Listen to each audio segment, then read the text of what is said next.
की फाउंडेशन और बेस है। एनटीपी टेक्स्ट बुक है, उसके अंदर जीन एक्सप्रेशन की डिटेल है, मैकेनिज्म है, वेरियस एंजाइम्स हैं, प्रोसेस के अंदर जो है स्टेप्स, वेरियस स्टेप्स हैं। तो वो ज़रा में भी थोड़ी सी मेहनत रिक्वायर्ड होगी उसके अंदर। जैसे आपने डीएनए रेप्लिकेशन तो जस्ट हम जैसे एसटीबी में पढ़ते हैं कि डीएनए का एक स्ट्रैंड जो है उसमें से जो कॉम्प्लीमेंट्री स्ट्रैंड दूसरा नया डॉटर स्ट्रैंड बन जाता है। सिर्फ ये कॉम्प्लीमेंट्री बेस पेयरिंग रूल पढ़ा था, बट आपने कल या 2 दिनों में जैसे आपने लर्न किया तो उसमें वेरियस एंजाइम्स का जिक्र है। जैसे सबसे पहले डीएनए हेलिकेज एंजाइम था। डीएनए हेलिकेज डीएनए के 2 स्ट्रैंड को अनवाइंड करता है। देन जो डीएनए गायरेज होता है works ahead of the DNA helicase enzyme ahead, ताकि वो डीएनए की क्वाइलिंग को जरा ओपन करे, अनवाइंड करे। उसके बाद जैसे आपने देखा 2 डीएनए के स्ट्रैंड जैसे जो अलग हो जाते हैं, सेपरेट हो जाते हैं, तो एक bubble like structure, replication bubble जिससे कहते हैं, रेप्लिकेशन बबल के अंदर हर एक single stranded DNA is called as single stranded DNA बन जाता है। सिंगल स्ट्रैंडेड डीएनए अब जो है उसे रेप्लिकेशन फोर्क कहते हैं। सिंगल स्ट्रैंडेड डीएनए के साथ आप जो है सिंगल स्ट्रैंडेड बाइंडिंग प्रोटीन उसके साथ बाइंड करते हैं, ऐसे ना हो कि वापस जो है ये दोबारा से जुड़ जाए, एस बी प्रोटीन। उसके बाद जैसे आपने देखा कि जाहिर है अब जो कॉम्प्लीमेंट्री जो बेस पेयरिंग रूल को यूज करके हर एक डीएनए के स्ट्रैंड से जो एक नया डॉटर स्ट्रैंड बनता है। डॉटर स्ट्रैंड बनने के लिए जो पॉलीमरेज एंजाइम जो होता है, बट ये सारी चीजें शुरू होने से पहले जैसे पॉलीमरेज एंजाइम जो होता है उसको एक्शन में आने के लिए जैसे एक छोटी आरएनए की सीक्वेंस की जरूरत पड़ती है, जिसका नेम होता है आरएनए प्राइमर कहते हैं, फ्यू न्यूक्लियोटाइड सीक्वेंस होती है। वो जब तक नहीं होती है तो मीन्स रेप्लिकेशन का जो दूसरा मेन स्टेप है, यानी एक डॉटर स्ट्रैंड, नया डॉटर स्ट्रैंड बनने का जो अमल होगा वो मुश्किल होता है। तो उस वजह से सबसे पहले एक छोटी आरएनए की सीक्वेंस बनती है, स्टार्टर है, वहां से जो है मीन्स डीएनए पॉलीमरेज 3 जो होगा एक्शन करेगा, अपना एक्शन दिखाएगा। और ये आरएनए प्राइमर जो एक छोटा सा जो सीक्वेंस होता है न्यूक्लियोटाइड का, वो उसको प्राइमेज एंजाइम होता है, डीएनए प्राइमेज एंजाइम बनाता है। और देन जो पॉलीमरेज 3 की एक्शन की वजह से एक नया डॉटर स्ट्रैंड बनता है। पॉलीमरेज 3 एंजाइम जैसे एक ऐसा डॉटर स्ट्रैंड बनाता है जिसे हम कहेंगे लीडिंग फेज, जिसमें ओनली 1 प्राइमर की जरूरत होती है, और देन जो है कंटिन्यूअस फॉर्म में एक डीएनए का डॉटर स्ट्रैंड बनता है towards the fork, replication fork. तो उसे हम कहेंगे कि ये जो है लीडिंग स्ट्रैंड है। और दूसरा जो स्ट्रैंड होगा वो लैगिंग स्ट्रैंड होता है, बिकॉज डीएनए के 2 स्ट्रैंड जो है एंटी पैरेलल इन नेचर होते हैं। तो इस वजह से नए डॉटर स्ट्रैंड बनने के जो अमल होते हैं, एक डिसकंटिन्यूअस फॉर्म में होता है, दूसरा कंटिन्यूअस फॉर्म में होता है। दूसरा जो स्ट्रैंड होगा लीडिंग के अदर देन दूसरा जो लैगिंग स्ट्रैंड हम कहेंगे, दूसरे डॉटर स्ट्रैंड को लैगिंग स्ट्रैंड कहेंगे। फ्यू न्यूक्लियोटाइड की सीक्वेंस, डीएनए की सीक्वेंस फ्रेगमेंट्स, जिन्हें कहेंगे ओकाज़की फ्रेगमेंट कहेंगे। तो ओकाज़की फ्रेगमेंट्स आते जाएंगे, लिंक होते जाएंगे। उसमें मेनी प्राइमर की जरूरत पड़ेगी, हर बार प्राइमर की जरूरत पड़ेगी। जब भी छोटी स्ट्रैंड होगी ओकाज़की फ्रेगमेंट, तो उसमें मेनी जो है छोटी छोटी फ्रेगमेंट्स से ओकाज़की फ्रेगमेंट कहते हैं, और लिंक होते जाएंगे, डीएनए पॉलीमरेज इनको जोड़ता जाएगा। बट एक ओकाज़की फ्रेगमेंट और दूसरी ओकाज़की फ्रेगमेंट में डीएनए लाइगेज एंजाइम होता है, वो इनको सील कर देता है, फास्फोडाइस्टर लिंकेज बनाएगा। उसके बाद क्या होगा, एक डीएनए पॉलीमरेज 1 एंजाइम आएगा। डीएनए पॉलीमरेज 1 एंजाइम का काम होता है कि प्राइमर को रिमूव करना। जैसे प्राइमर को रिमूव करेंगे तो डीएनए पॉलीमरेज 3 भी अब जो फ्री हो जाता है, काम नहीं कर सकता है। तो मीन्स उसने क्योंकि स्ट्रैंड की एक छोटी स्ट्रैंड बना ली, तो इस वजह से जो लैगिंग स्ट्रैंड होगा उसमें ऐसे बार बार जिस तरह से रिमूव होते जाएंगे, न्यू प्राइमर बनते जाएंगे। तो इस तरह से टू डॉटर स्ट्रैंड बन जाते हैं। 2 डॉटर स्ट्रैंड बनने के बाद वो चेन की टर्मिनेशन हो जाती है। तो इस तरह से जो है एक पेरेंट डीएनए से 2 डॉटर डीएनए बन जाते हैं।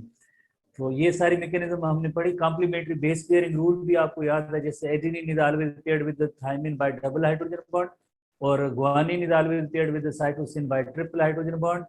और जैसे न्यू स्ट्रैंड की फॉर्मेशन की जो डायरेक्शन होगी वो 5 to 3 प्राइम होगी 5 to 3 प्राइम होगी। ये भी आपने सीक्वेंस सारी चीजें जैसे आपने पढ़ी हैं।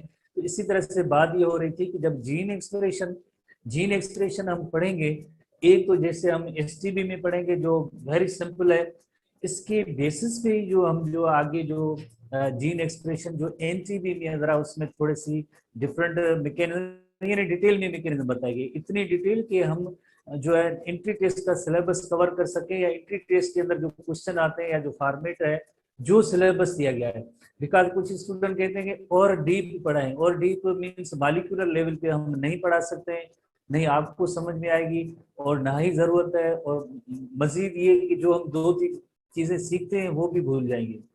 इतना ज्यादा बर्डन इस स्टेज पे जो means first year inter level और एंट्री टेस्ट क्लियर करने के हवाले से वेरी डीप, पता नहीं वेरी डीप डेप्थ कितनी हो, तो हमें तो शायद इसका भी मालूम नहीं है कि वेरी डीप का मतलब क्या है, डीप हम पढ़ाएं। तो पढ़ना अल्टीमेट बायोलॉजिकल साइंस से डिफरेंट है। पहली बार ये आपने बार बार डेली आपको कहता हूँ कि बायोलॉजिकल साइंस अदर साइंस से टोटली डिफरेंट है, टोटली डिफरेंट है। इसमें काफी सारी चीजें 99% मेमोराइजेशन में सवाल है। तो आप जब तक आप खुद नहीं पढ़ेंगे, याद नहीं करेंगे, तो नहीं होगा ये काम। वेरी डीप, पता नहीं कितना डीप है, आई डोंट नो। बहरहाल जो भी हमारे सिलेबस, जो चीजें सिलेबस में डिफाइन की गई है, हम यकीनन उनको हम यहाँ से पढ़ेंगे, डिस्कस करेंगे। जो टेक्स्ट बुक है, तो वाई टेक्स्ट बुक फिर इतने छोटे क्यों रखे गए? वही सेम बुक आगे जब हायर क्लासेस में जाते हैं, बड़े बुक हो जाते हैं, इसका मतलब है इस लेवल पे आपको ये पढ़ना है।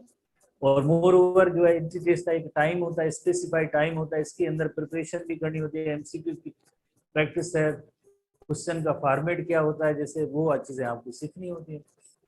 बहरहाल हम आते हैं टॉपिक पे, जीन एक्सप्रेशन पे आते हैं। तो जीन एक्सप्रेशन जिसे प्रोटीन सिंथेसिस भी कहते हैं, जैसे आपको पता है कि DNA is a genetic material, DNA is a hereditary material, जिसके अंदर हेरिडिटरी मटेरियल है, जिसके अंदर क्या होता है कि जेनेटिक इंफॉर्मेशन है। जेनेटिक इंफॉर्मेशन किस सूरत में है? स्पेसिफिक न्यूक्लियोटाइड की सीक्वेंस में। जैसे हम आमतौर पे जनरली अपने ही सीक्वेंस जैसे नोट करते हैं कि AGCT, बट ऐसे नहीं होता है। हर एक क्रोमोसोम के अंदर या हर एक ऑर्गेनिज्म के अंदर जितने भी उनकी जेनेटिक मटेरियल होते हैं, उनके अंदर एक specific sequence of DNA nucleotide होती है, कॉम्प्लीमेंट्री बेस पेयरिंग, तो यानी उनकी स्पेसिफिक सीक्वेंस होती है। जैसे फॉर एग्जांपल हम कहते हैं कि जैसे ABC, इंग्लिश ABC या अल्फाबेट जो है उसके अंदर जो 26 लेटर्स हैं, तो 26 लेटर्स के अंदर आप जैसे देखें कितने लाखों की तादाद में नए वर्ड्स बनते हैं। कोई जो है 3 लेटर्ड वर्ड होता है, कोई 4 लेटर्ड वर्ड होता है, उनके अंदर 26 यही लेटर होते हैं जो आगे पीछे होके मीन्स नया वर्ड बनाते हैं। तो इसी तरह से आप डिक्शनरी में देखते हैं तो millions of words are there. तो ये वर्ड्स कहाँ से? इन्हीं 26 लेटर से आते हैं। तो जेनेटिक कोड आगे जो हम डिस्कस करेंगे बहरहाल, तो बहरहाल जो इसमें जो हर एक ऑर्गेनिज्म होता है उसके अंदर 4 डीएनए के बेसिस होते हैं, चाहे वो बैक्टीरिया हो चाहे ह्यूमन बींग हो। जेनेटिक मटेरियल डीएनए का जो जेनेटिक मटेरियल, इसके अंदर यही 4 बेसिस होंगे, एडिनिन, गुआनिन, साइटोसिन, थाइमिन, ये 4 बेसिस होंगे। बट इनकी जो सीक्वेंस होगी वो डिफरेंट होगी, नंबर सीक्वेंस। इस वजह से एक ऑर्गेनिज्म का जेनेटिक मटेरियल दूसरे ऑर्गेनिज्म की जेनेटिक मटेरियल से डिफरेंट होता है। वरना डीएनए की स्ट्रक्चर सेम, डीएनए के अंदर जो बेसिस हैं वो भी सेम, पेयरिंग का रोल भी सेम अप्लाई होता है, बट फर्क क्या होता है? एक जिस तरह से सीक्वेंस है वो डिफरेंट होती है। जैसे डीएनए की न्यूक्लियोटाइड की सीक्वेंस डिफरेंट हुई, प्लस में जैसे डीएनए की जो है न्यूक्लियोटाइड में भी किनमें थोड़ी तादाद कम हो ज्यादा हो, जो भी वर्ड्स हो, ये डिफरेंट होता है। तो डीएनए के अंदर आखिरकार ये हिडन इंफॉर्मेशन किस सूरत में है?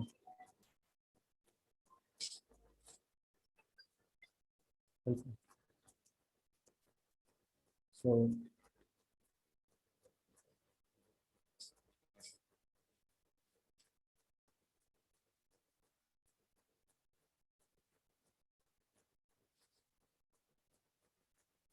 तो बात हो रही थी कि लाइक जेनेटिक मटेरियल है, हर एक ऑर्गेनिज्म के अंदर एक स्पेसिफिक सीक्वेंस ऑफ डीएनए होती है, स्पेसिफिक सीक्वेंस ऑफ डीएनए होती है। उनमें डीएनए न्यूक्लियोटाइड की जो तादाद होगी वो जरा डिफरेंट होगी। बैक्टीरिया से लेकर ह्यूमन बींग तक पैटर्न डीएनए की ऑर्गेनाइजेशन सेम है, बट डिफरेंस कहाँ पे है? एक इनकी सीक्वेंस चेंज है, डिफरेंट है, न्यूक्लियोटाइड का तादाद भी डिफरेंट होता है। तो आखिरकार डीएनए के अंदर ऐसी क्या चीज है जिसके अंदर हम कहते हैं कि भाई ये जो हर एक ऑर्गेनिज्म का डीएनए वो स्पेसिफिक टाइप की जो है उसमें कैरेक्टरिस्टिक को कोड करते हैं? वाई ऐसा क्यों है? तो हम आज इससे हम ये डिस्कस करेंगे जेनेटिक मटेरियल के अंदर आखिरकार ऐसी कौन सी चीज है। तो DNA is a genetic material. जैसे आपको पता है कि full and final Hershey and chase ने एक्सपेरिमेंट किया था। हर्शे एंड चेज ने एक्सपेरिमेंट ये किया था, जैसे आपको पता है कि ये एक बैक्टीरियोफेज था, बैक्टीरियोफेज जो बैक्टीरिया के अंदर अपनी जो है रेप्लिकेशन कराता है या रिप्रोडक्शन कराता है, न्यू कॉपीज बनाता है। बैक्टीरियोफेज का जो P32 जेनेटिक मटेरियल था उस पर P32 की रेडियो एक्टिव लेबलिंग की गई थी, और बैक्टीरियोफेज की जो प्रोटीन कोट होता था, प्रोटीन कोट जिसे कैप्सिड कहते हैं, उसके ऊपर S35 की रेडियो एक्टिव लेबलिंग की। उसके बाद देखा गया कि ये P32 ही होता है कि जो बैक्टीरिया के अंदर जाके अपनी जो जेनेटिक मटेरियल अंदर इंसर्ट करके अपनी इंस्ट्रक्शन न्यू कॉपीज के लिए इंस्ट्रक्शन, यही जो है P32 यानी जेनेटिक मटेरियल डीएनए था जिसने इंस्ट्रक्शन दी। बाकी प्रोटीन कोट जिसको रेडियो एक्टिव लेबल S35 से किया गया था वो बैक्टीरिया के अंदर दाखिल ही नहीं हुआ। तो इसका मतलब है कि जब भी मीन्स किसी आप जो है मालिक्यूल की या आप रेडियो एक्टिव लेबलिंग करेंगे तो उसके बाद वो जहां जहां भी जाएगा हम उसको ट्रेस कर सकते हैं। एक्सपर्ट होते हैं, रिसर्चर होते हैं, लेबोरेटरीज होती हैं, उसके अंदर ये ऐसा काम होता है। हमारे यहाँ टेक्स्ट बुक में जस्ट वर्ड्स की सूरत में लिखा हुआ रेडियो एक्टिव लेबल, लेबल किया पता चला, ठीक है। इसी तरह से इन्होंने भी साइंटिस्ट जैसे हमारे टेक्स्ट बुक में लिखा हुआ है RNA is carrier of information, यानी जितनी भी जो जेनेटिक इंफॉर्मेशन डीएनए के अंदर होती है वो सब मैसेंजर आरएनए में आ जाती है। मैसेंजर आरएनए देन कहाँ जाता है, जैसे डीएनए से मैसेंजर आरएनए का बनने का अमल जो होता है वो न्यूक्लियस के अंदर होता है। मैसेंजर आरएनए के अंदर जैसे न्यूक्लियस के अंदर बनेगा, उसके बाद न्यूक्लियस न्यूक्लियोपोर से निकल के साइटोप्लाज्म में, यूकैरियोटिक सेल के साइटोप्लाज्म में आ जाता है, वहां पे राइबोसोम के साथ बाइंड होता है। देन क्या होता है, प्रोटीन सिंथेसिस का अमल होता है। प्रोटीन सिंथेसिस का अमल किस तरह से होता है, जैसे साइटोप्लाज्म के अंदर फ्रीली स्कैटर्ड अमाइनो एसिड्स मौजूद है। There are 20 types of amino acid, जैसे हमारे एसटीबी में लिखा हुआ है 20 टाइप्स के वेरियस टाइप के अमाइनो एसिड्स हैं। हर एक अमाइनो एसिड को पिक करने के लिए, कैरी करने के लिए, ट्रांसफर करने के लिए एक टीआरएनए मॉलिक्यूल होता है, स्पेसिफिक टीआरएनए मॉलिक्यूल होता है। बाय द वे अगर हम अपने एसटीबी में देखेंगे तो there are 40 different types of tRNA in human. Human के अंदर जो है 40 डिफरेंट टाइप्स ऑफ टीआरएनए होते हैं।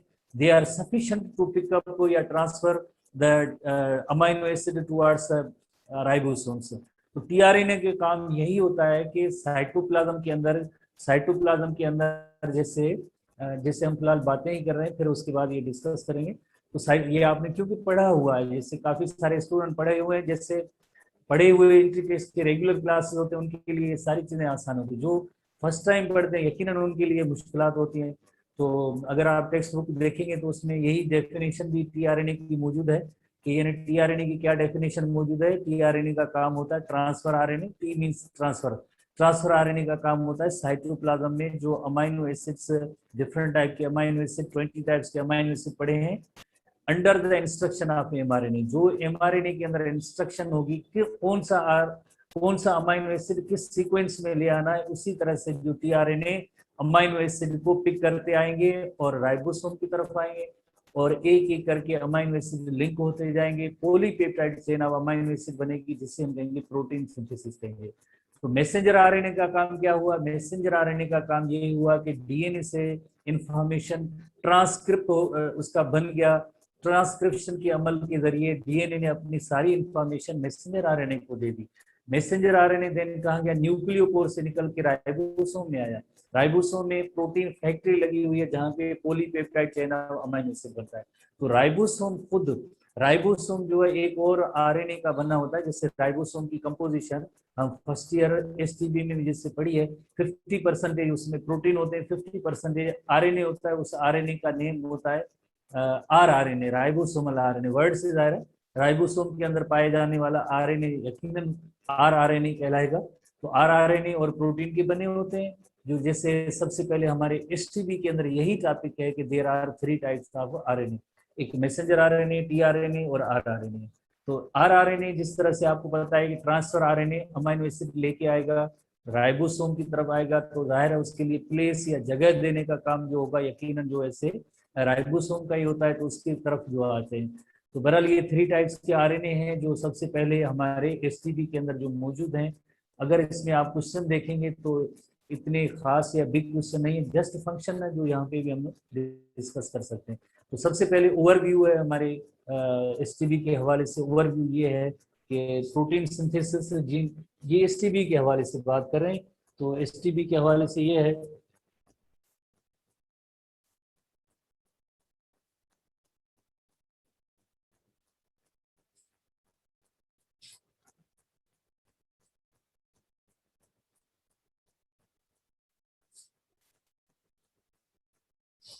एसटीपी के हवाले से जो हम बात ये कर रहे हैं, जैसे ये एक ओवरऑल जैसे सेल है, सेल के अंदर जैसे आपको पता है कि जो न्यूक्लियस होता है उसके अंदर इसका जेनेटिक मटेरियल है।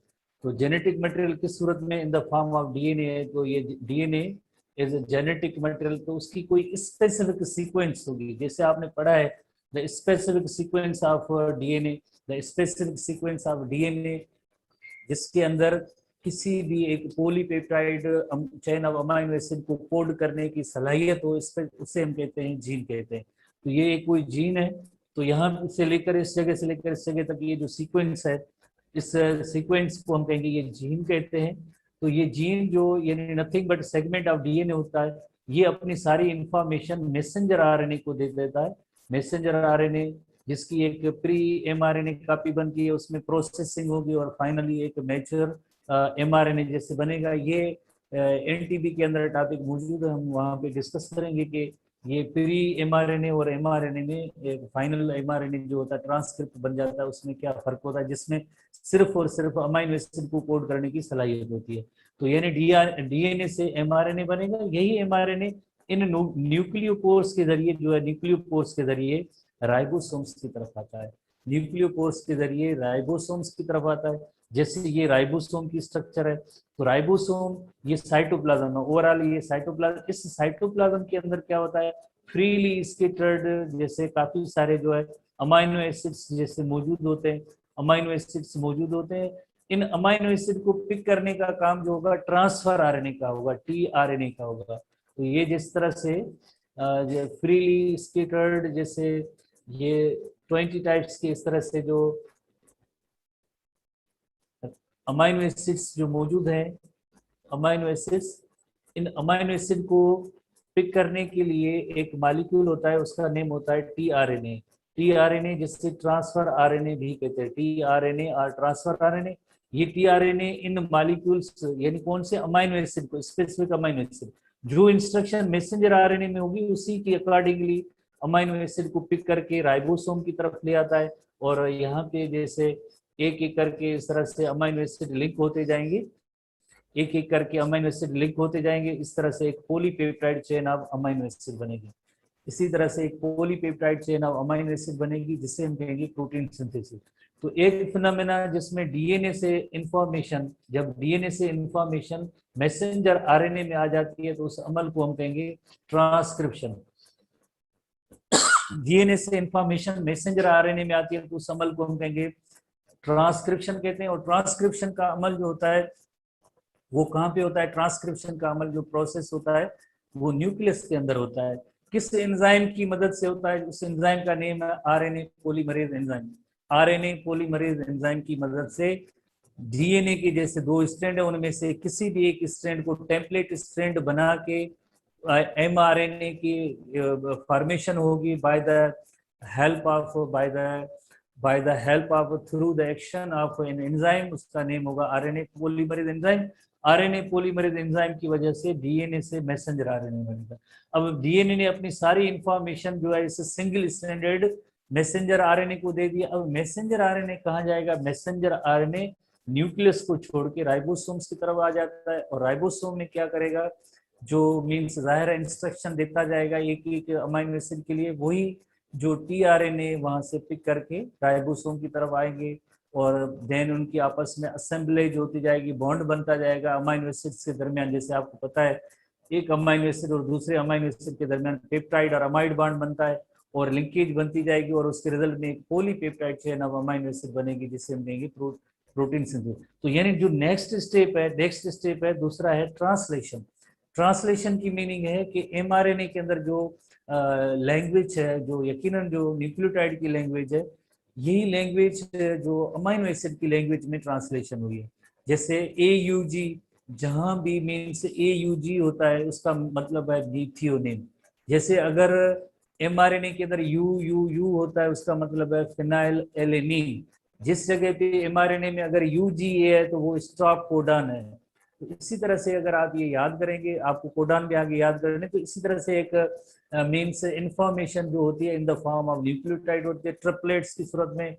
तो ये एक ट्रिपलेट की यकीनन कोई ना कोई एक मीनिंग होती है, कोई ना कोई एक अमाइनो एसिड होता है, उसके लिए वो उसमें मीनिंग है, हिडन फॉर्म है, जैसे कोड वर्ड की सूरत में छुपी हुई है, जिन्हें हम कहते हैं जेनेटिक कोड और कोडान कहते हैं। एमआरएनए की सीक्वेंस के अंदर जो भी होगी, तो ये पढ़ेंगे, अभी हम पढ़ते हैं कि किस तरह से ये कोडान बनेंगे। तो जितनी भी इंफॉर्मेशन होती है वो एमआरएनए की फाइनल उसमें जो किसमें मीन्स अमाइनो एसिड की लैंग्वेज में उसकी ट्रांसलेशन जैसे हुई है, तो इस अमल को हम कहेंगे ट्रांसलेशन। और ट्रांसलेशन कहाँ पे होती है? साइटोप्लाज्म के अंदर होती है। तो ये छोटी सी पॉइंट्स हैं, जनरल क्वेश्चन है, मेनी टाइम इन्हीं छोटी छोटी पॉइंट्स में से क्वेश्चन आए हैं टेस्ट में और आते रहेंगे। तो आप यकीनन बेसिक थीम या आइडिया जो है वो आपके पास क्लियर होना चाहिए। तो जैसे फॉर एग्जांपल पहला एक स्टेप है, पहला स्टेप ये है कि डीएनए से एमआरएनए का बन। तो आप एसटीबी आज जैसे देखेंगे तो एसटीबी बुक के अंदर आप एसटीबी बुक के अंदर पेज नंबर 155 पेज है, उसमें cells use RNA to make protein. तो इसकी थोड़ी सी रीडिंग आप कर लेंगे। उसके बाद 156 पे 3 टाइप्स के आरएनए हैं, जिसमें एक आरआरएनए है, टीआरएनए, मैसेंजर आरएनए, इनकी जस्ट फंक्शन है। उसके बाद in overview of the gene expression है, overview of the gene expression, यही जो हम पढ़ रहे हैं सामने यही है जीन एक्सप्रेशन है। बट आप 157 पेज पे आप आएंगे तो वहाँ पे एक डायग्राम मौजूद है।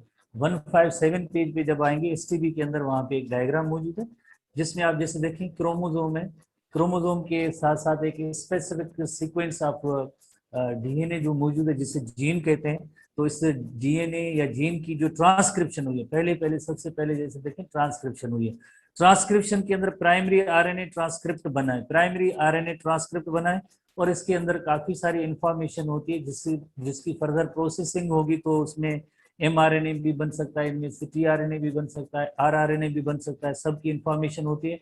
बट प्रोटीन सिंथेसिस के लिए जेनेटिक इंफॉर्मेशन डीएनए के अंदर जो थी वो कहाँ जाएगी? वो मैच्योर फाइनली एमआरएनए के अंदर जाते हैं। तो एमआरएनए कहाँ जाएगा? एमआरएनए फर्दर जो है साइटोप्लाज्म में राइबोसोम की तरफ आता है, जिसकी जो है ट्रांसलेशन होगी, जिसमें एक polypeptide chain of amino acid होगी।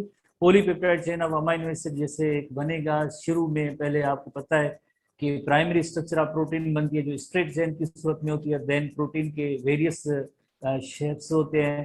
तो उसकी accordingly either then secondary structure, tertiary structure, quaternary structure modification का अमल है वो फर्दर होगा, तो वो फंक्शनल देन प्रोटीन बन सकता है। जो भी प्रोटीन होगा उसकी इंस्ट्रक्शन एमआरएनए के अंदर थी, उसकी जब फॉर्मेशन होगी तो इसी हवाले से उसमें मॉडिफिकेशन चेंज या तब्दीली होगी। साइड में आप जैसे देखें 3 जैसे डायग्राम जैसे मौजूद है, एक डीएनए की है। तो डीएनए से जब मैसेंजर आरएनए का बनने का अमल हुआ तो उसे अमल को हम कहेंगे ट्रांसक्रिप्शन। और ट्रांसक्रिप्शन के बाद जैसे नेक्स्ट स्टेप है उसमें प्रोटीन बनता है, तो उसे हम कहेंगे ये ट्रांसलेशन का अमल है। एमआरएनए से प्रोटीन बनने के अमल को हम कहेंगे ट्रांसलेशन, डीएनए से मैसेंजर आरएनए बनने के अमल को हम कहेंगे ट्रांसक्रिप्शन कहेंगे। ट्रांसक्रिप्शन का अमल कहाँ पे होता है? ट्रांसक्रिप्शन का अमल जो न्यूक्लियस के अंदर होता है। ट्रांसलेशन का अमल कहाँ पे होता है? साइटोप्लाज्म के अंदर होता है। होपफुली आपने ये देखा। अब जो है जैसे नेक्स्ट हेडिंग जैसे ट्रांसक्रिप्शन की है, तो ट्रांसक्रिप्शन जैसे आपको पता है कि ट्रांसक्रिप्शन के बारे में जैसे आपको पता है कि डीएनए की जितनी भी इंफॉर्मेशन है वो सब मैसेंजर आरएनए में आती है, इस अमल को हम कहेंगे ट्रांसक्रिप्शन कहेंगे। तो ट्रांसक्रिप्शन जैसे सिंपल ट्रांसक्रिप्शन जैसे हम इसे सिंपल वर्ड्स में ये कह सकते हैं, ट्रांसक्रिप्शन, ट्रांसक्रिप्शन का मतलब है ट्रांसक्रिप्शन जब डीएनए से मैसेंजर आरएनए बन जाए तो इस अमल को हम कहेंगे ट्रांसक्रिप्शन कहेंगे। और ये कहाँ पे होता है? डीएनए टू एमआरएनए का अमल ये होता है न्यूक्लियस के अंदर होता है। तो अब हम देखेंगे कि डीएनए की तो सीक्वेंस जैसे बहुत ही बड़ी है। फॉर एग्जांपल हम कहते हैं कि ये जो है डीएनए का डबल स्ट्रैंडेड मॉलिक्यूल है, डीएनए का डबल स्ट्रैंडेड मॉलिक्यूल है। डबल स्ट्रैंडेड की मीनिंग होती है जैसे आपको पता है कि कॉम्प्लीमेंट्री बेस पेयरिंग के रूल के अकॉर्डिंगली इसके अंदर जो है बेस पेयरिंग होती है, स्पेसिफिक बेस पेयरिंग होती है, जो आपने शायद पढ़ा हो रेगुलर क्लासेस के अंदर। फॉर एग्जांपल जैसे ए है, और इसी तरह से जैसे टी है, सी है, सी है, जी है, ए है, जी है, सी है। फॉर ऐसी कोई भी सीक्वेंस जैसे ये तो हम अपने तौर पे बना रहे हैं, बट हर एक डीएनए मॉलिक्यूल या जीन के अंदर एक यहाँ पे एक specific sequence of nucleotide DNA की होती है। तो इसी तरह से आप कॉम्प्लीमेंट्री बेस पेयरिंग रूल के अकॉर्डिंगली साइटोसिन है तो यकीनन इसका कॉम्प्लीमेंट्री ग्वानिन होगा, ग्वानिन कॉम्प्लीमेंट्री साइटोसिन है, एडेनिन कॉम्प्लीमेंट्री थायमिन है, ग्वानिन कॉम्प्लीमेंट्री साइटोसिन है, साइटोसिन तो इसका दूसरा कॉम्प्लीमेंट्री स्ट्रैंड के अंदर उसमें ग्वानिन होगा, ग्वानिन में साइटोसिन है तो ग्वानिन है, थायमिन एडेनिन, एडेनिन थायमिन होगा। और बॉन्ड आपको पता है hydrogen bond, triple hydrogen bond, triple hydrogen bond, double hydrogen bond, triple hydrogen bond, triple hydrogen bond, और यहाँ पे भी ट्रिपल हाइड्रोजन बॉन्ड सी और टी के दरमियान, ए और टी के दरमियान जैसे डबल हाइड्रोजन बॉन्ड होता है। तो डीएनए के दो स्ट्रैंड जो होते हैं एक दूसरे के जैसे कॉम्प्लीमेंट्री टू ईच अदर है। कॉम्प्लीमेंट्री की मीनिंग होती है जैसे एडेनिन होगा एक अगर स्ट्रैंड में तो उसका जो कॉम्प्लीमेंट्री बेस पेयर जो होगा उसका यकीनन थायमिन होगा। और आपने ये भी पढ़ा है कि ये दोनों जो है एंटी पैरेलल इनका जो डायरेक्शन है, अगर एक स्ट्रैंड का डायरेक्शन इस तरफ है तो दूसरे स्ट्रैंड का डायरेक्शन इस तरफ होगा, अपोजिट मैनर में होगा, तो उसे हम कहेंगे एंटी पैरेलल। पैरेलल तो है बट एंटी पैरेलल है। बट हमेशा जैसे एक एंड पे 5 प्राइम एंड होगा तो दूसरे एंड पे 3 प्राइम एंड होता है, तो यहाँ से इसकी स्टार्ट है तो यहाँ पे जो है 5 प्राइम एंड होगा और दूसरा जो फ्री एंड होगा वो 3 प्राइम एंड होगा। तो यानी मूवमेंट यानी कि ऑर्गेनाइजेशन होगी एक साइड पे जैसे टर्मिनल एंड साइड है तो वहां पे जो है 5 प्राइम एंड, और नेक्स्ट जहाँ पे न्यूक्लियोटाइड जो अटैच होते हैं उसके लिए 3 प्राइम एंड होता है। 3 प्राइम एंड का मतलब है carbon number 3 of the pentose sugar है वो फ्री है, उसके साथ नेक्स्ट न्यूक्लियोटाइड अटैच होकर फास्फोडाइस्टर बॉन्ड बना सकता है। जैसे आपको पता है one nucleotide is attach with another nucleotide, another another another, इस तरह से जो यकीनन यहाँ पे जो 3 नंबर कार्बन जो होगा पेंटोज शुगर का वो फ्री है, ताकि नेक्स्ट न्यूक्लियोटाइड जो अटैच होता है ना उसके लिए जो ये 5 to 3 प्राइमेड है। तो यहाँ पे जो बॉन्ड बनता है तो आपको पता है कि one nucleotide another nucleotide is linked by phosphodiester bond. एक न्यूक्लियोटाइड और दूसरा न्यूक्लियोटाइड एक दूसरे के साथ जो लिंक होते हैं, कनेक्टेड होते हैं, बॉन्डिंग होती है, उस बॉन्ड का नेम होता है फास्फोडाइस्टर बॉन्ड। आपने ये भी पढ़ा है कि डीएनए की ऑर्गेनाइजेशन जो लेडर लाइक होती है तो उसके अंदर ये जो स्केलेटन है, मेन स्केलेटन है, इसके अंदर एक पेंटोज शुगर होता है, number 2 phosphoric acid phosphate group होता है। बाकी बेसिस का जो रंग्स और स्टेप की सूरत में जो काम देते हैं। बहरहाल वाट एवर जो आपने डीएनए तो आपने पढ़ लिया, याद भी कर लिया। अब हम ये देखेंगे डीएनए से मैसेंजर आरएनए किस तरह से बनता है। डीएनए से मैसेंजर आरएनए जो हमारे टेक्स्ट बुक में एसटीबी के अंदर ये मौजूद है कि डीएनए से mRNA by the action of DNA polymerase enzyme होता है, by the action of DNA polymerase enzyme. जैसे आप ये पेज नंबर 157 है एसटीबी के अंदर आप जैसे देखेंगे एक बॉल लाइक जैसे स्ट्रक्चर दी गई है, ये डीएनए और sorry RNA polymerase, DNA RNA polymerase enzyme के डीएनए पॉलीमरेज कल जो इतना ज्यादा पढ़ा है कि पॉलीमरेज 1 2 3, तो अभी तक वो डीएनए पॉलीमरेज में चल रहा है, तो दैट इज आरएनए पॉलीमरेज। ठीक है, आरएनए पॉलीमरेज जो ट्रांसक्रिप्शन में जो इसका रोल होता है आरएनए पॉलीमरेज। आरएनए पॉलीमरेज जो है मूव करेगा किसी भी लाइक जो डीएनए का एक टेम्पलेट होगा वो 3 to 5 प्राइम एंड की डायरेक्शन में मूव करेगा। आरएनए पॉलीमरेज की मूवमेंट का जो डायरेक्शन होगा आरएनए पॉलीमरेज एंजाइम होता है वो ट्रांसक्रिप्शन में जिसका रोल है, तो आरएनए पॉलीमरेज एंजाइम की जो डायरेक्शन होगी मूवमेंट की वो होगी 3 to 5 प्राइम एंड। बट जो डीएनए से एमआरएनए बनेगा वो हमेशा 5 to 3 प्राइम एंड में बनेगा। एमआरएनए की बनने की जो डायरेक्शन होगी वो 5 to 3 प्राइम होगी, बट जो आरएनए पॉलीमरेज होगा उसकी मूवमेंट की जो डायरेक्शन होगी वो 3 to 5 प्राइम होगी। और आरएनए हमेशा जो बनेगा वो 5 to 3 प्राइम एंड में बनेगा, 5 to 3 प्राइम एंड में बनेगा। आरएनए पॉलीमरेज जो मूव करेगा वो 3 to 5 प्राइम एंड में मूव करेगा। और आरएनए न्यू आरएनए जो मॉलिक्यूल यकीनन डीएनए के जैसे 2 स्ट्रैंड है उनमें से किसी एक स्ट्रैंड को टेम्पलेट बना के उसमें मैसेंजर आरएनए जो बनेगा, मैसेंजर आरएनए फॉर्मेशन की डायरेक्शन होगी वो होगी 5 to 3 प्राइम एंड। किस तरह से अब हम यहाँ पे देखते हैं कि कोई भी एक स्ट्रैंड इसका जो हम टेम्पलेट स्ट्रैंड कहते हैं कि ये फॉर एग्जांपल ये जो स्ट्रैंड है ये टेम्पलेट स्ट्रैंड है। ये जो टेम्पलेट स्ट्रैंड है जैसे आपको पता है टेम्पलेट की मीनिंग ये होती है कि यानी इसी के बेसिस पे एक कॉम्प्लीमेंट्री एमआरएनए बनेगा। इस यानी डीएनए के बेसिस पे कॉम्प्लीमेंट्री एमआरएनए मॉलिक्यूल बनेगा, जहां पे अगर यहाँ पे ग्वानिन बेस है तो इस जगह पे यकीनन जो है साइटोसिन बेस होगा। कॉम्प्लीमेंट्री आपको पता है कि ग्वानिन का साइटोसिन है, यहाँ पे साइटोसिन है, इस जगह पे इसका complementary base single stranded mRNA के अंदर जाहिर जी बनेगा। यहाँ पे जिस तरह से टी है तो यकीनन जो है यहाँ पे ए, इसका टी का ए कॉम्प्लीमेंट्री है। ये इस स्ट्रैंड में जैसे ये सी है, सी का कॉम्प्लीमेंट्री जी है।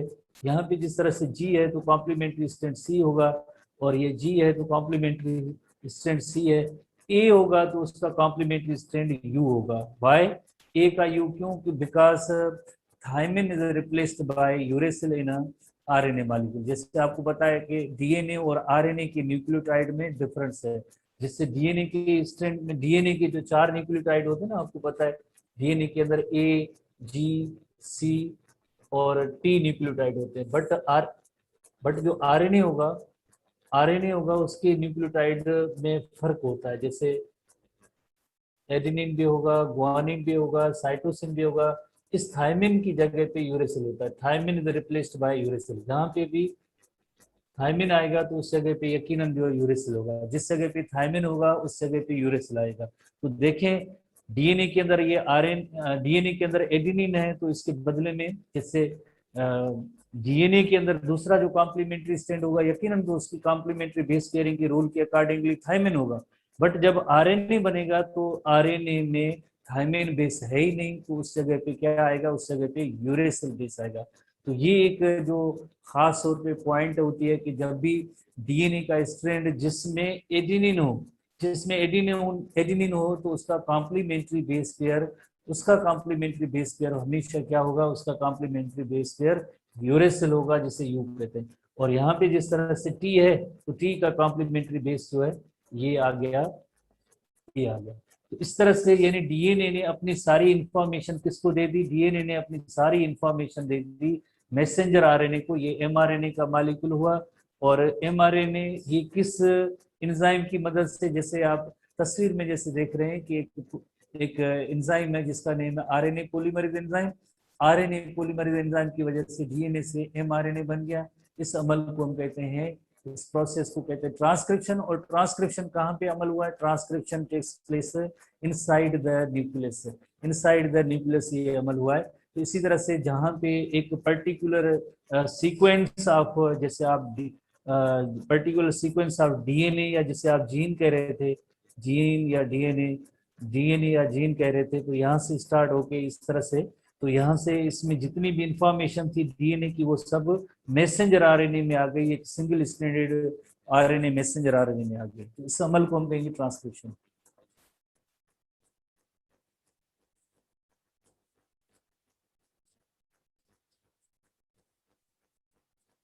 ट्रांसक्रिप्शन कहते हैं, process is called as transcription. ठीक है, तो आप 157 पेज पे जो ट्रांसक्रिप्शन की रीडिंग है हम इसको भी देखते हैं।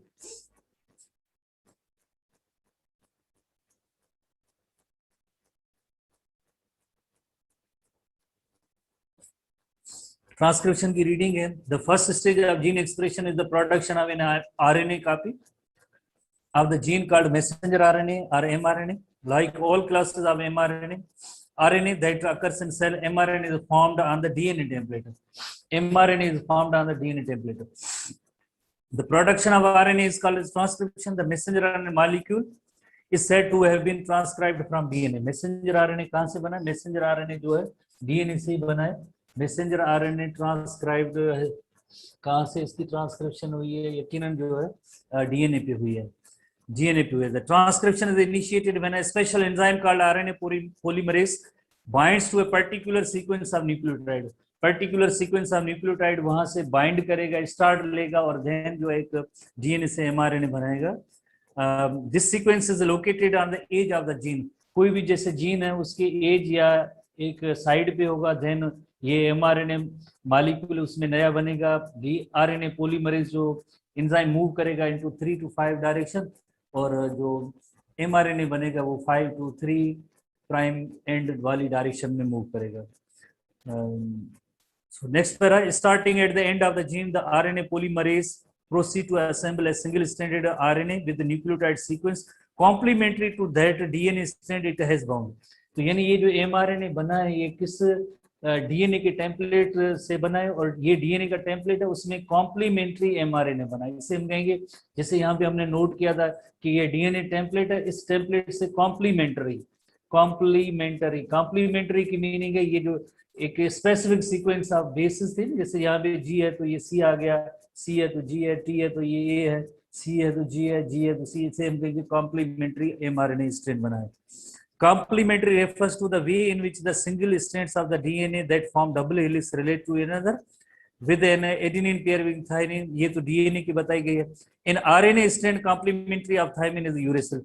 जैसे सवाल एक ये है कि एडेनिन का यहाँ पे डीएनए के अंदर तो थायमिन होता है, बट एडेनिन कॉम्प्लीमेंट्री इसका जैसे आरएनए के अंदर यूरेसिल होगा। As the RNA polymerase moves along the strand into gene, encountering each DNA nucleotide in turn, it adds corresponding complementary RNA nucleotide to growing a RNA strand. When enzyme arrives at a stop signal at far edge of the gene, जैसे ये एक as gene का था, ये far as यानी दूसरी side पे gene की जो एंड है, टर्मिनेशन, जैसे बिकॉज एक स्पेसिफिक सीक्वेंस ऑफ डीएनए होती है जिसे हम जीन कहते हैं, वहां तक पहुंचेगा तो stop signal at the far edge of the gene, it disengages from DNA and releases newly assembled RNA chain. This chain is complementary to DNA strand from which the polymerase is assembled. It is an RNA transcript called the primary RNA transcript of the DNA nucleotide sequence of the DNA.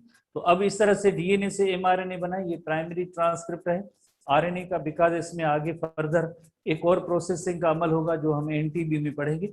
अब हम दूसरे step पे आते हैं जिससे हम कहते हैं ट्रांसलेशन कहते हैं। ट्रांसलेशन के लिए समझने के लिए सबसे पहले अगर हम जैसे देखें कि ट्रांसलेशन का अमल है, तो ट्रांसलेशन के अमल के हवाले से पहले तो चले ये जीन की भी एक छोटी सी स्ट्रक्चर जो अभी हमने नोट की थी, जैसे ये जीन 1 है, जीन 2 है, जीन 3 है, पूरे डीएनए के अंदर ऐसे मुख्तलिफ जीन्स है। तो आप जैसे देखें जीन 1 तो यहाँ तक ये जीन 1 खत्म हुआ, ये जीन उसका एक एंड दूसरा एंड जीन 3, इस तरह से जो है डीएनए के अंदर जैसे genes are located on the DNA. जो ट्रांसक्रिप्शन का अमल हम पढ़ेंगे उसके लिए हमें ट्रांसलेशन का अमल, उसके लिए हमें टीआरएनए मॉलिक्यूल को थोड़ी सी डिटेल में समझने की जरूरत है।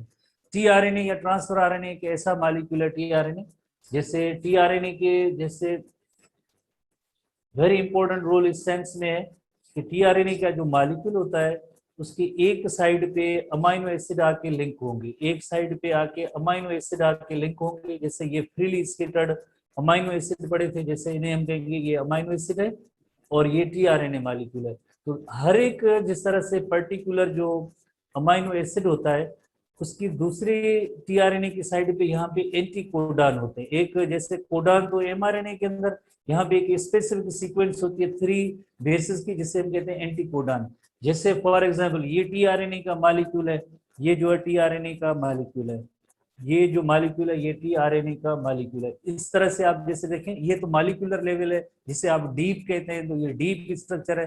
डीप स्ट्रक्चर हमारे टेक्स्ट बुक में नहीं है, जस्ट आप इस एक छोटी सी इलस्ट्रेशन के जरिए नोट करें कि एक एंड जो होता है इसमें जो अमाइनो एसिड जाके अटैचमेंट होगी इसकी, ये अमाइनो एसिड है, इसका नेम है ग्लूटामिक एसिड अमाइनो एसिड।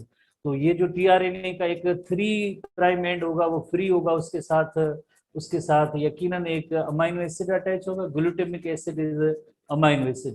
तो ये एक अमाइनो एसिड अटैच होगा, इसका जो दूसरा एंड होगा जैसे ये एंड है, जैसे आप यहाँ पे देखें ना CUC लिखा हुआ है, ये एंटी कोडान एंड है। ये जो एंड है इसे हम कहेंगे एंटी कोडान एंड, बिकॉज ये जो एमआरएनए होता है एमआरएनए के अंदर तो कोडान मौजूद है, इसका एंटी कोडान का मतलब है कि एमआरएनए का जो कॉम्प्लीमेंट्री बेस होगा 3 बेसिस की सूरत में, उसे हम कहते हैं एंटी कोडान कहते हैं। एंटी कोडान जैसे ये यहाँ पे एमआरएनए में अगर G है तो इसका कॉम्प्लीमेंट्री C है, एमआरएनए के अंदर A है तो कॉम्प्लीमेंट्री U है, और एमआरएनए के अंदर G है तो कॉम्प्लीमेंट्री C है। तो कोडान कोई भी एमआरएनए के अंदर होता है उसका कॉम्प्लीमेंट्री जो कोडान होगा कॉम्प्लीमेंट्री, तो वो जो एंटी कोडान होता है। जैसे कि आपको पता है कि जैसे अभी हमने ये सीक्वेंस जैसे पढ़ी है, इस सीक्वेंस में क्या है GAG है, इस सीक्वेंस के अंदर GAG एमआरएनए के अंदर GAG है। डिटेल थोड़ी सी हम पढ़ रहे हैं, आगे टॉपिक आएंगे, बट जिन्होंने प्रोटीन सिंथेसिस पढ़ा हुआ है पहली बार तो उनको पता है कि GAG यकीनन इसकी कोई ना कोई एक, पहली बार के अलावा जिन्होंने प्रोटीन सिंथेसिस मैकेनिज्म पहले से पढ़ी हुई है, जिनको जेनेटिक कोड भी याद है। मुझे पता है काफी सारे ऐसे स्टूडेंट यहाँ पे बैठे हैं आप मीन्स स्क्रीन पे, जिनको जेनेटिक कोड की सारी डिक्शनरी याद है, 64 कोडान उनको याद है, हर एक कोडान की मीनिंग याद है। तो GAG कोडान जो है mRNA का, it codes for glutamic acid, GAG codon codes for glutamic acid. इसी तरह से CUA इसका भी कोई ना कोई मीनिंग होगी, CUC इसकी भी कोई ना कोई मीनिंग होगी, CAG की कोई मीनिंग होगी, UAG ये स्टॉप कोडान है। तो इसी तरह से ये जो है GAG it codes for glutamic acid. तो जाहिर है mRNA के अंदर अगर यहाँ पे GAG है तो इसका एंटी कोडान CUC होना चाहिए, और दूसरे एंड पे एक खास मखसूस अमाइनो एसिड लिंक होता है, वो अमाइनो एसिड की लिंकेज 3 एंड पे होती है, वो आके ग्लूटामिक एसिड करेक्टली ग्लूटामिक, जैसे हम कहते हैं ये ग्लूटामिक एसिड है। जैसे mRNA के अंदर यहाँ पे सीक्वेंस है, जैसे अभी हमने नोट किया ना mRNA के अंदर GAG पड़ी है सीक्वेंस, तो GAG पड़ी है तो ये ग्लूटामिक एसिड को पिक करेगा जो पहले खाली ऐसे पड़े थे साइटोप्लाज्म में। tRNA ने क्या किया, tRNA ने इसकी जो ये जो एंड है, कौन सा एंड, ये जो 3 प्राइम एंड जो है tRNA का mRNA की अटैचमेंट की साइट के लिए होता है, इसके साथ अटैच होगा। तो ये एंड जो एंटी कोडान है, तो एंटी कोडान यहाँ पे क्या होगा, GAG है ना, तो यहाँ पे होगा CUC। तो GAG कोड्स फॉर, जैसे mRNA के अंदर GAG था, mRNA के अंदर GAG था, तो it codes for glutamic acid. तो उस tRNA के जो एंटी कोडान जो एंड होगा उसमें है CUC। ठीक है, अभी ये आप डायग्राम के अंदर देख रहे हैं, और जिनको पता है कि प्रीवियस टेस्ट के अंदर ये बहुत ही इंपॉर्टेंट ऐसे क्वेश्चन आ चुके हैं कि अगर DNA की सीक्वेंस ये है तो आप बताएं mRNA की सीक्वेंस क्या होगी। mRNA की सीक्वेंस ये है तो ये कौन से अमाइनो एसिड को कोड करेगा। अगर mRNA की सीक्वेंस, या फॉर एग्जांपल ये भी पूछा जाता है कि जैसे ग्लूटामिक एसिड जिसकी जो सीक्वेंस है GAG, तो आप बताएं इसका एंटी कोडान क्या होगा, tRNA का एंटी कोडान क्या होगा। तो इसी तरह से आप ये सारी चीजें याद करें। तो अब हमें इस सिंगल जो अभी एक जैसे mRNA का कोडान पढ़ा है ना GAG, तो ये GAG कहाँ से, DNA का स्ट्रैंड कौन सा था DNA का जिसमें मीन्स ये mRNA का GAG बना है, DNA डबल स्ट्रैंड है ना, तो GAG, तो यानी DNA के अंदर यकीनन C होगा और एक C होगा, G है तो कॉम्प्लीमेंट्री C है, A होगा तो यहाँ पे यकीनन T होगा, और दूसरी साइड यहाँ पे G है तो DNA की स्ट्रैंड होगी CTG। इस ये टेम्पलेट होगा, ये टेम्पलेट स्टैंड होगा, इसी में से जो mRNA बना होगा। यहाँ भी कॉम्प्लीमेंट्री भले इसका G पड़ा हो, A पड़ा हो, और सॉरी यार क्या लिखा है G, ये C लिखना चाहिए, और यहाँ पे जो है G भले, ये DNA के 2 स्टैंड है, बट ये जो टेम्पलेट स्टैंड इसका ये है। तो इसी में से mRNA क्या बना, GA CTC से, C का कॉम्प्लीमेंट्री G है, T का कॉम्प्लीमेंट्री A होगा, और C का कॉम्प्लीमेंट्री G होगा, तो यानी इसमें जो mRNA ये बना है। तो अब GAG codes for glutamic acid, GAG codes for glutamic acid. तो इसका एंटी कोडान क्या होगा, इसका एंटी कोडान ऐसे टेबुलेटेड चार्ट के जरिए प्रीवियस फॉर्मेट के अंदर क्वेश्चन आ चुके हैं, तो इसका एंटी कोडान होगा CUC। तो यानी DNA की स्ट्रैंड होगी CTG, mRNA की स्ट्रैंड होगी GAG, अमाइनो एसिड होगा उसका ग्लूटामिक एसिड होगा, और एंटी कोडान होगा वो CUC होगा। इस तरह के 4 टेबल रोज के अंदर ऐसे क्वेश्चन का फॉर्मेट किसी दौर में था प्रीवियस टेस्ट में, अब तो फिलहाल नहीं है। तो मतलब ऐसे भी आपको याद करना पड़ता है। ठीक है, तो ट्रांसलेशन का हम अमल पढ़ रहे हैं कि यानी जो mRNA की लैंग्वेज है अब वो किसमें, अमाइनो एसिड की लैंग्वेज में ट्रांसलेट हो रही है। तो ट्रांसलेट हो रही है किस तरह से, हर एक जैसे mRNA के अंदर जो ट्रिपलेट्स होते हैं उसकी कोई ना कोई एक मीनिंग होती है। mRNA के अंदर जितने भी ये 3 लेटर्ड कोड वर्ड है इनकी मीनिंग है, जिससे अमाइनो एसिड की लैंग्वेज में इनकी ट्रांसलेशन होगी। तो अमाइनो एसिड, तो जैसे हमने पढ़ा कि कोई भी जैसे इसको हम रिमूव करते हैं, जैसे ये tRNA का मॉलिक्यूल हुआ, tRNA हम जो फोकस दे रहे थे वो इसी tRNA मॉलिक्यूल पे दे रहे थे। tRNA मॉलिक्यूल में जैसे एक एंड होता है वो अमाइनो एसिड की अटैचमेंट के लिए एंड होता है, जैसे ये 3 एंड है tRNA का, ये अमाइनो एसिड के अटैचमेंट के लिए एंड है, और दूसरा जो इसका एंड होगा उसमें ये एंटीकोडान एंड है। एंटीकोडान में ये 3 जो है बेस न्यूक्लियोटाइड होते हैं जो कॉम्प्लीमेंट्री होंगे एमआरएनए के कॉम्प्लीमेंट, उससे हम कहेंगे एंटीकोडान कहेंगे। तो इस तरह से टीआरएनए का एक बहुत ही इंपॉर्टेंट रोल होता है ट्रांसलेशन में। टीआरएनए का is a very important role of translation. तो ट्रांसलेशन की हम रीडिंग करेंगे, इसमें जैसे मौजूद है the second stage of gene expression is the synthesis of polypeptide by ribosomes which use the information contained in the mRNA molecule to direct the choice of amino acid. The process of mRNA directed polypeptide synthesis is called ribosome. Simple words में ये illustration में हमने पढ़ा था कि जैसे DNA से information messenger RNA में आ गई, अब मैसेंजर आरएनए की इंफॉर्मेशन राइबोसोम में गई है और राइबोसोम में उसके अकॉर्डिंगली एमआरएनए की इंफॉर्मेशन की अकॉर्डिंगली डायरेक्शन किस में, डायरेक्शन तो सारी मैसेंजर आरएनए में। राइबोसोम तो जस्ट एक फैक्ट्री के तौर पे काम कर रहा है जिसमें असेंबलेज हो रही है, जैसे अमाइनो एसिड आके लिंक हो रहे हैं और polypeptide chain of amino acid, सारी इंफॉर्मेशन सारी इस मैसेंजर आरएनए में है। Translated into amino acid sequence information. Translation begins in an RNA molecule within the ribosome, binds to the one end of mRNA transcript. Once it is bound to mRNA molecule, a ribosome proceeds to move along the mRNA molecules in increment of 3 nucleotide. In increment of 3 nucleotide की meaning होती है जैसे ये GAG, उसके बाद 3 और nucleotide आएंगे, उसके बाद 3 और न्यूक्लियोटाइड आएंगे। इससे पहले जिस तरह से GEG से पहले GUC भी आए, CAG भी आए, CU, और ये जैसे स्टॉप कोडान, स्टॉप का सिग्नल है कि बस यहीं पे चेन टर्मिनेट हो जाएगी। और mRNA की हमेशा स्टार्ट कोडान की भी एक सीक्वेंस होती है, पहला कोडान किसी भी mRNA के अंदर जो आएगा या जिसकी जो एक्सप्रेशन होगी वो हमेशा AUG होता है, स्टार्ट कोडान होता है। और जैसे 3 कोडान आपको पता है UAA, UAG, UGA, 3 ऐसे कोडान है जिन्हें हम स्टॉप कोडान कहते हैं। नेक्स्ट चार्ट भी मौजूद है, उसके अंदर आप ये देख सकते हैं। तो यहाँ भी स्टॉप कोडान का सिग्नल आया तो ये चेन खत्म हो गई। तो यानी पहला कोडान AUG, दूसरा ये GUC, तीसरा CAG, GAG, CUC और ये स्टॉप कोडान। 3 कोडान की इंक्रीमेंट में ये आगे बढ़ते रहते हैं। बात ये हो रही थी इसमें at each step it adds an amino acid, हर स्टेप पे एक अमाइनो एसिड ऐड करता है। तो जैसे GUC है तो इसका GUC का भी एक कोई ना कोई अमाइनो GUC का कोई ना कोई यकीनन कोई अमाइनो एसिड होगा। इसी तरह से GUC है तो मीन्स उसके बाद CAG होगा, इसका भी कोई ना कोई अमाइनो एसिड होगा, तो उसको जो है ये कोड करते जाएंगे। It continues to do this until it encounters a stop signal. ये ऐसा सिलसिला जारी रहता है जब तक कोई एक स्टॉप कोडान का सिग्नल नहीं आता है, तब जाके ये चेन टर्मिनेट हो जाती है।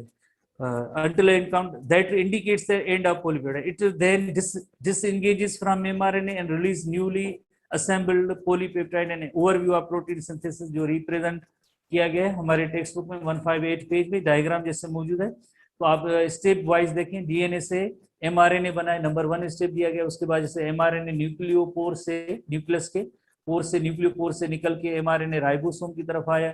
नंबर 3 स्टेप में देखें loaded tRNA binds to ribosome, ribosome के साथ ये बाइंड करते जाएंगे। नंबर 4 ग्रोइंग पॉलीपेप्टाइड, इसी तरह से जो है एक एक अमाइनो एसिड लिंक होते जाएंगे, पॉलीपेप्टाइड चेन ग्रो होती जाएगी। और नंबर जैसे 5 जैसे कंप्लीट प्रोटीन बन गया है।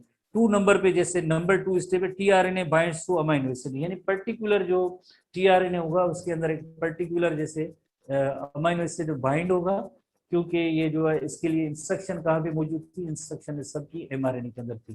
तो अब हम जैसे नेक्स्ट टॉपिक में आते हैं, जेनेटिक कोड, यानी एमआरएनए जो होता है तो इस एमआरएनए के अंदर यकीनन जैसे अभी हमने पढ़ा था कि ये GAG है तो ग्लूटामिक एसिड के लिए, तो ये जाहिर है हर एक जिस तरह से जो GAG इसके अंदर ग्लूटामिक एसिड को कोड करने की सलाहियत है, तो इसे हम कहते हैं जेनेटिक कोड, जेनेटिक डिक्शनरी। तो जेनेटिक डिक्शनरी जो इंटेलिजेंट स्टूडेंट होते हैं जिनको entry test means entry test में पैशन होता है, एक स्टूडेंट ऐसे होते हैं जिनको पैशन होता है, जैसे एस्पायरेंट होते हैं उनको जो मेडिकल में जाना होता है तो डे 1 से उनके जहन में ख्याल होता है। दूसरे केस ऐसे स्टूडेंट होते हैं जो एक्सीडेंटल होते हैं, मीन्स पहले उनका ख्याल नहीं होता है, बाद में उनको आता है कि हमें अब जो है मेडिकल फलां दोस्त वो रिलेटिव हमारा जा रहा है तो अब हम जा रहे हैं मेडिकल की तरफ। या पहले जो ऐसे स्टूडेंट, एक और कैटेगरी भी होती है जो फर्स्ट ईयर इंटर में रेगुलर इतना ज़्यादा नहीं पढ़ते हैं, बट जब एंट्री टेस्ट आते हैं तो उस वक्त उनकी एक एक्सपेक्टेशन होती है जहां भी जाके पढ़ेंगे, ABC जगह पे जहां भी पढ़ेंगे, उनकी एक्सपेक्टेशन ये होती है कि अब इन 3-4 महीनों के अंदर फर्स्ट ईयर इंटर की जितनी भी बुक्स हैं वो वन टाइम अब हम पढ़ लें। अगर नहीं समझ में आते हैं तो फिर मैसेजेस होते हैं कि हमें समझ में नहीं आ रही है। ठीक है, तो उसके लिए यानी एक पूरा टाइम फ्रेम होता है रेगुलर क्लासेस में आपको, या बिकॉज ये जेनेटिक कोड की मैं बात कर रहा हूँ, तो जेनेटिक कोड फर्स्ट टाइम जो पढ़ेंगे तो उनके लिए बहुत ज्यादा ये समझने में मुश्किल होगी। बट जो पहले से पढ़े हुए वो कहते हैं कि हमें तो याद है, जेनेटिक कोड पूरे याद है, डिक्शनरी याद है। बहरहाल जेनेटिक डिक्शनरी ऐसी आपको याद करनी चाहिए, जैसे जो साइंटिस्ट के हवाले से, जैसे इसमें एक हमारे पाकिस्तान का भी एक साइंटिस्ट था जो जेनेटिक कोड की डिस्कवरी में जिसका एक किरदार था, H.B. खुराना, शायद मैंने आपको क्लासेस रेगुलर क्लास में बताया था। तो उसका जो उसको नोबेल प्राइज में भी इंक्लूड किया गया था जेनेटिक कोड की डिस्कवरी में। जैसे 4 नाइट्रोजिनस बेसिस हैं mRNA के, UCAG। जैसे mRNA और DNA की बेसिस तो अलग है ना, तो mRNA की जो बेसिस है, mRNA की जो बेसिस है वो तो होंगे UCAG, 4 नाइट्रोजिनस बेसिस हैं।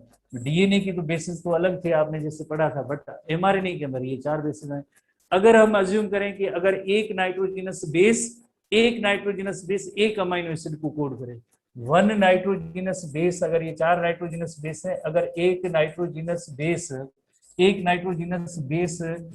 अमाइनो एसिड को कोड करे, एक नाइट्रोजिनस बेस एक अमाइनो एसिड को कोड करे, तो अमाइनो एसिड टोटल कितने बनेंगे? 4 है तो यकीनन। और total number of amino acid कितना है? Total number of amino acids जो है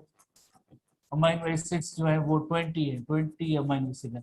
तो ये तो अगर हम सिंगल करेंगे, एक नाइट्रोजनस बेस एक अमाइनो एसिड, तो 4 अमाइनो एसिड कोड करने की सलाहियत होगी ऐसे कोड के अंदर। और by the way total amino acid की तादाद 20 है, तो 16 और जो होंगे वो कहाँ जाएंगे? तो ये सफिशिएंट नहीं था। इस वजह से अगर उन्होंने सोचा कि अगर एक ऐसा कोड हो जिसमें 2 नाइट्रोजनस बेसिस हो, 2 नाइट्रोजनस बेसिस कोड करें एक अमाइनो एसिड को, 2 मिलके एक अमाइनो एसिड बनाएंगे, तो 2 नाइट्रोजनस, जैसे ये 4 है, जैसे UCAG या GACCU, इस तरह से मिलके अगर 2 का जो अगर इनमें से कॉम्बिनेशन करें तो कितने अमाइनो एसिड को कोड करने की सलाहियत होगी? 16 अमाइनो एसिड को कोड करने की सलाहियत होगी पॉसिबल। इस तरह से 16 अमाइनो एसिड बन सकते हैं। तो ये भी सफिशिएंट नहीं है। क्यों नहीं है? Why? Because there are 20 number of amino acid, तो ये इसमें 16 आएंगे, तो ये भी जो है फॉर्मेट कबूल नहीं था, बिकॉज 4 और भी कम हो रह गए थे। इस तरह से तो देन फाइनल जो इनकी जो डिस्कवरी थी वो ये थी कि अगर 3 नाइट्रोजनस बेसिस हो, 3 नाइट्रोजनस बेस, तो उनका एक जैसे अमाइनो एसिड को कोड करने की सलाहियत होती है, एक अमाइनो एसिड को कोड करने की सलाहियत होगी। और ये 3 नाइट्रोजनस बेस ने हम कहते हैं ट्रिपलेट कहते हैं, या ये जो है कोडान है। और एक कोडान सिंपल वर्ड्स में हम कहेंगे one codon codes for one amino acid, one codon codes for one amino acid, one codon codes for one amino acid. तो इस तरह से जो ट्रिपलेट करेंगे तो 64 कोडान बनेंगे। तो 20 टाइप्स के अमाइनो एसिड हैं, 64 कोडान हो जाएंगे। तो हम सोचेंगे कि रिमेनिंग इतने एक्स्ट्रा कोडान कहाँ जाएंगे? एक्स्ट्रा कोडान के लिए भी एक जैसे डिक्शनरी जैसे मौजूद है, उसमें आप जैसे देखेंगे कभी कभार ये भी होता है many codon code for one amino acid, इसमें स्टार्ट कोडान भी है, स्टॉप कोडान भी है, तो उनका तादाद जो है ये बैलेंस हो जाता है, ये इजाफी नहीं है। तो एक और टाइप स्टूडेंट की मौजूद है कि यानी ये 4 कैसे हुए और ये 16 कैसे हुए और 64 कैसे हुए? तो उसका फार्मूला ये 4 नाइट्रोजनस बेस है और हर एक एक अमाइनो एसिड बनाएगा, तो यकीनन जो है 4 जो है इसमें जो कोड करने की सलाह है 16। तो 16 को 4 पावर 2 करें डबलेट, तो यकीनन ये 16 होगा। 64 तो यानी 4 तो नाइट्रोजनस बेसिस हैं RNA के, हर एक उसमें जो ट्रिपलेट बनेगा 4 पावर 3, तो ये 64 बनेगा। कैसे 64 बनेंगे? अब हम इसका एक चार्ट बनाते हैं। ठीक है, ये ऐसी आम सी चीजें, तो इतना बड़ा कोई इशू नहीं है जो आप ना समझ सके। जेनेटिक कोड ऐसा नेक्स्ट पेज पे जैसे हमारे टेक्स्ट बुक में भी मौजूद है, टेक्स्ट जेनेटिक कोड नेक्स्ट हमारे टेक्स्ट बुक में भी मौजूद है, ऐसा ही सेम चार्ट मौजूद है जिसमें आप देख सकते हैं कि ये 64 पॉसिबल कोडान है। एक पहला ट्रिपलेट कोड बनाने के लिए एक फर्स्ट लेटर हमें इस UCAG से लेते हैं, सेकंड लेटर जो हर एक का जो है सेकेंड लेटर हम इस सेकेंड बेस से लेते हैं UCAG, और थर्ड लेटर होगा वो इस UCAG से लेंगे। यहाँ पे भी UCAG है। जैसे फॉर एग्जाम्पल हम बात करें कि आप CUG देखें, CUG कोडान ये जो पड़ा है फॉर एग्जाम्पल, तो यानी ये C फर्स्ट बेस, ये C जो है वो इस साइड से लिया गया है, U जो कोडान है ये सेकेंड साइड इससे लिया गया है, और G कोडान है वो ये लिया गया है। ये देखें ना, ये कॉलम फर्स्ट C यहाँ से लिया गया, U इस सेकंड ये लिया गया, और G जो है इसी रो के अंदर थर्ड बेस यहाँ पे ऐड किया गया। तो इसी तरह से ये ट्रिपलेट बन गए। हम इस पे आते हैं कि ये शॉर्ट फॉर्म में भी जैसे लिखा हुआ फिनाइल एलेनिन, ल्यूसिन है, ल्यूसिन के बाद आइसोल्यूसिन, मीथियोनिन और स्टार्ट कोडान है, वैलिन है, सीरिन है, प्रोलिन, थ्रियोनिन, एलेनिन। इस तरह से आपके टेक्स्ट बुक में भी चार्ट मौजूद है। हर एक कोडान की एक अमीनो एसिड की मीनिंग होती है। ट्रिपलेट कैसे बनता है, अभी हम जो है ये इसी को ट्रिपलेट फॉर्म में ले आते हैं कि हाउ दिस, ये ट्रिपलेट कैसे बना है। जैसे 3 नाइट्रोजनस बेसिस होते हैं, 64 पॉसिबल कोडान कैसे बनते हैं। तो 64 पॉसिबल कोडान कैसे बनते हैं, जैसे आपको पता है कि टोटल जो है 4 बेसिस है।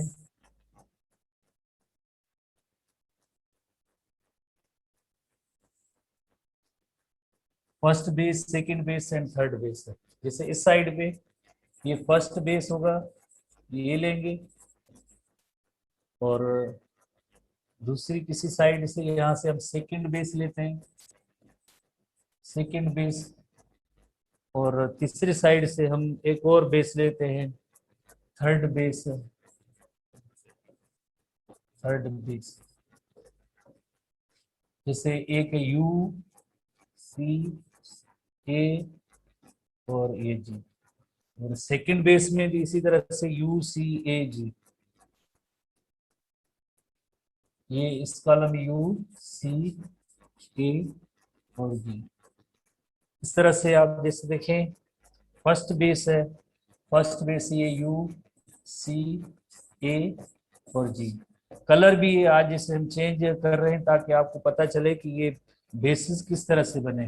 तो यहाँ पे आप अगर देखें ट्रिपल U है, जैसे एक U ये फर्स्ट बेस आया, और सेकंड बेस आप जैसे देखेंगे यहाँ से आएगा ये सेकंड बेस, और जो थर्ड बेस होगा G, G जो है वो U साइड, थर्ड बेस ये U इस साइड से गया है।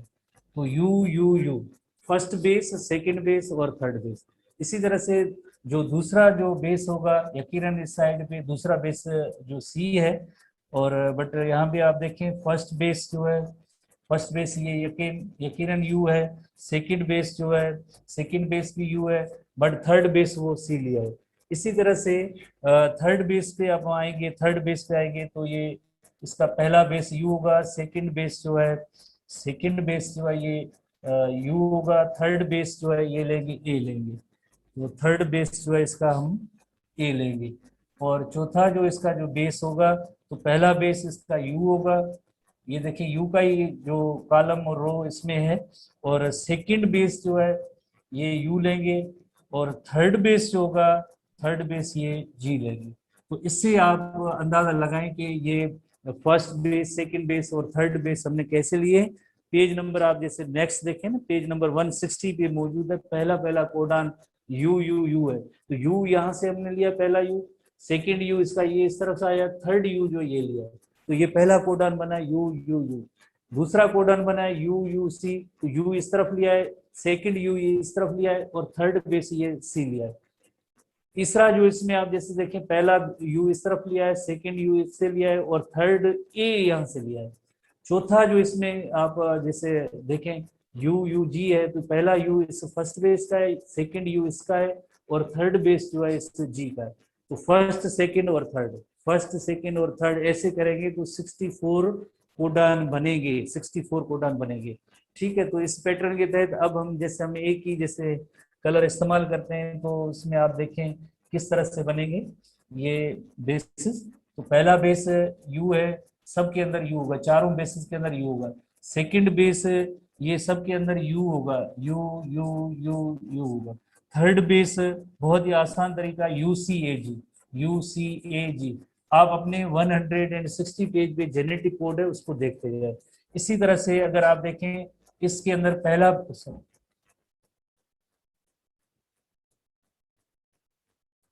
इसके अंदर जो पहला बेस है वो आप देखें ए है, ए है, ए है, ए है, ए है, ए है।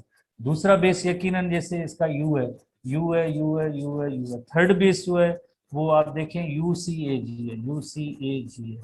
पहला बेस आप इसमें देखें सी है, सी है, सी है, सी है, सी है। सेकंड बेस सब के अंदर जैसे आप देखेंगे यू है, यू है, यू है, यू है। Third base you C A G है, यू है, सी है, ए है और जी है। इस तरह से आप देखें ये जो अब इसमें यहाँ पे आएगा, पहला बेस सब के अंदर यू आएगा, दूसरा बेस सब के अंदर जो है यकीनन सी आएगा, सी है, सी है, सी है, सी है। और तीसरा बेस जो होगा वो यू सी ए जी होगा, यू सी ए और जी होगा। सिमिलरली आप नेक्स्ट में आए, सी पहला बेस इसमें सी है, दूसरा बेस यकीनन इसमें सब के अंदर सी आएगा, सी सी सी सी। और तीसरा बेस जो होगा U C A G, U C A N G होगा। सिमिलरली आप नेक्स्ट आए, पहला बेस ए होगा, दूसरा बेस सब के अंदर जैसे सी होगा, सी सी सी सी। तीसरा बेस जो होगा U C A G, U C, series में यू सी ए जी होगा। सिमिलरली आप इसमें आए, पहला बेस सी होगा सबके अंदर, दूसरा बेस जो है सबके अंदर जो है सी है, सी सी सी सी। और तीसरा जो आगे जो बेस होगा यू सी ए और जी होगा। पहले हमने यहाँ पे अलग सीखा था, अब जो है एक और तरीका सीखा है। अब एक शार्ट ट्रिक भी हम सीखते हैं कि ये कैसे जो है जेनेटिक कोड को आसान हम बनाए। तो पहला सबके अंदर यू होगा, यू यू यू यू होगा। इसमें भी पहला base you you you you होगा। लेकिन ये पहला बेस यू है, इसमें पहला बेस यू है, इसमें पहला बेस यू है, इसमें पहला बेस, फर्स्ट जो बेस आएगा सब में यू आएगा। इसी तरह से सेकंड बेस सब में आप देखेंगे सी है, सी सी सी सी सी सी सी सी। इसमें सी सी सी, इसमें सब में सी सी है। तीसरा बेस उसमें जो कॉलम के अंदर सबसे पहला बेस जो ए ही आएगा। तो इसमें आप जैसे देखें ए ए ए ए ए है, ये भी ए ए ए ए ए है, ये ए सबके अंदर पहला बेस जो है ए है। अब आप आए, ये जी था सर, ये इसमें फर्स्ट बेस जी है सर, ये पहला बेस जी है। तो इसमें सबके अंदर जो पहला बेस जो होगा जी जी जी जी और जी है, जी जी जी जी जी जी है। अब सेकंड बेस सबके अंदर बस ये आखिरी फिनिश कर रहे हैं, बस ये समझ के। तो अब इसके अंदर सबके अंदर ए आएगा, ए आएगा, ए आएगा, ए आएगा, ए आएगा, ए आएगा, ए आएगा, ए आएगा।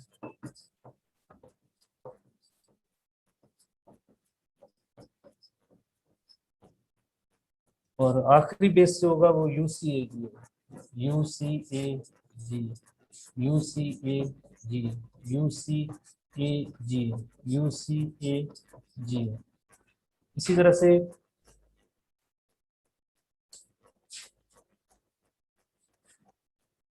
यहाँ पे जी आएगा, सबका जी आएगा, सेकंड बेस सब में जी आएगा, जी जी जी जी जी जी जी जी। और आखिर में यू सी ए जी है, U C A G, U C ए और जी, U C A G, U C ए और जी, यू सी ए एंड जी। तो ये हमने यहाँ पे करेक्शन थोड़ी कर दी, ये जी था आने था, जी जी जी जी जी जी जी जी जी जी जी जी जी। उसके बाद यहाँ पे आप देखें सबके अंदर सी है, इसमें आप देखेंगे सबके अंदर ये है और इसके अंदर सबके अंदर जी है। तो इस तरह से जेनेटिक कोड या डिक्शनरी होती है, हर एक के अंदर एक खास मीनिंग होती है, हर एक कोडान की एक खास मीनिंग होती है। जैसे A U G start codon होता है, U A and U A G and U G A ये जो है स्टॉप कोडान होते हैं, you G A.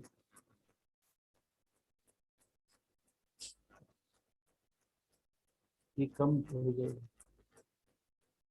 U ji,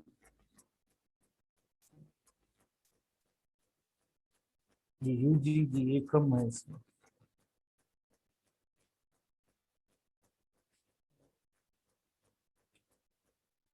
you